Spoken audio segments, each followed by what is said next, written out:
Well, good afternoon. How are you guys doing today? I know it's been a long time, but as you're here today, we're going to talk about being overwhelmed.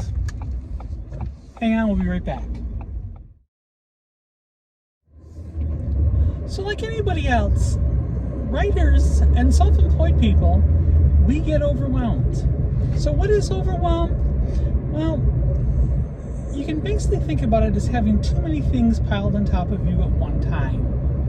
So that's part of what we're going to look at today. And I'm out just taking a quick drive. I've got a couple of errands to run, so I thought it'd be a good time to sit in the car and talk. Hopefully the audio will be okay. If it's not, I'll have to reshoot this video.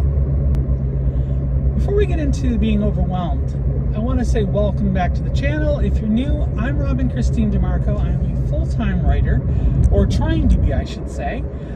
I'm in the process of going through the journey of starting my second career, of becoming a full-time writer. And that's what this channel's been about. And as I started off talking about here, I have hit the point of being totally overwhelmed. So what exactly is it? What does it mean? Well, to start with, it means that we've hit a point where there are just so many things that I feel like I've got to do or I'm responsible to take care of, things that I really would much rather do something else, but these are things I have to take steps on in order to make my goal, to reach that goal. And the problem that I ran into, me personally, was that I ended up having a ton of pieces all at the same time, and they're all important. Let me give you an example. Beginning of August, I released a new book, and Exposed Heart, which is the new book that came out August 8th, it was supposed to come out in the electronic, the ebook version, as well as a print version on the same day. And I was hoping to have the audiobook done. Well, in order to get all those pieces done, we had to get the cover design taken care of. Well, that was running behind schedule. Okay, we got that kind of resolved, got it taken care of. But then it was time to do the print cover, and we hit problem after problem after problem. It ended up that I released the book on August 8th as an electronic only, and as I'm recording this today, I'm waiting on the proof for the print book. Alright, so that's almost a 3-week difference, really. So we're trying to figure out the best way to get through some of these things. Now, at the same time this was all going on, I had one of my dogs, who was 16 and a half years old, who passed away on me, old age, followed directly by my youngest dog, who's not even 4, becoming very sick.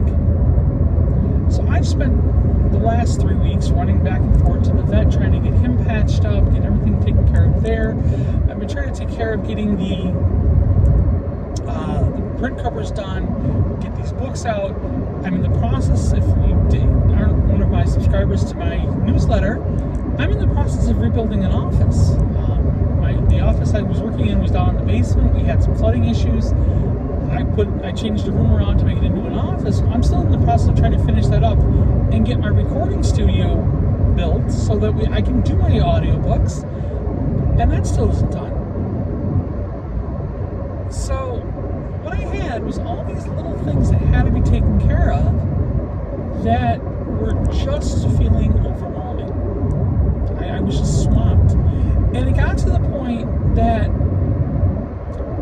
I don't want to say paralysis analysis, because that's not really the answer or the reason, but there was just so many things that I was looking at that I had to take care of, that I had to figure out how to accomplish, and the end result was I couldn't move forward. I found myself in a bind. And again, you had all the things listed there. YouTube videos. I was supposed to do a couple of YouTube videos. It didn't happen. So what did I do? How did I overcome this? The first thing I did is I sat down and listed out all the things I had to do. That in itself could be overwhelming. But by putting them all down, I was able to look at them and say, okay, what is number one? Really, that was the first step, is to rank them. What was the most important thing to do? And then after I ranked them, I was able to look and say, okay, what steps do I have to take in order to accomplish this? That has to be my focus. That's my primary goal. And then I did the same thing for step 2, 3, 4, whatever. And I worked on the list. Did it solve the problems? I don't know. What it did do was it gave me a chance to allow myself to let things slide. As I was taking care of getting the print books completed, I was able to do that without feeling guilty about the fact that I had was neglecting working on the office or working on the pieces there.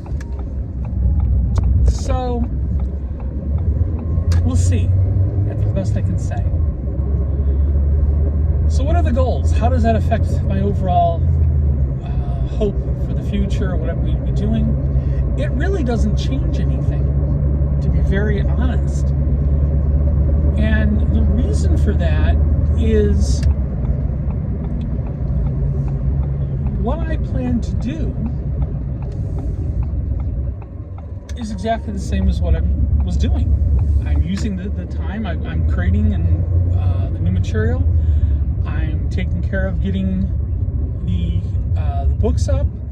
I'm meeting all those little goals that I had for myself. So it's a matter now of just allowing myself the time to do what needs to be done.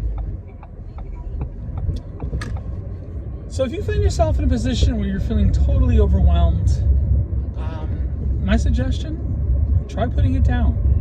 Figure out what's the most important things. What things do you want to just let slide? Or what things can you afford to just let slide for a little bit? It's not the perfect answer, and obviously it's not going to be the thing that solves all the problems, but it definitely will give you a chance to reevaluate where you are, what you're doing, and take the steps you've got to do. Hope it helps. We'll talk to you guys later. Bye-bye.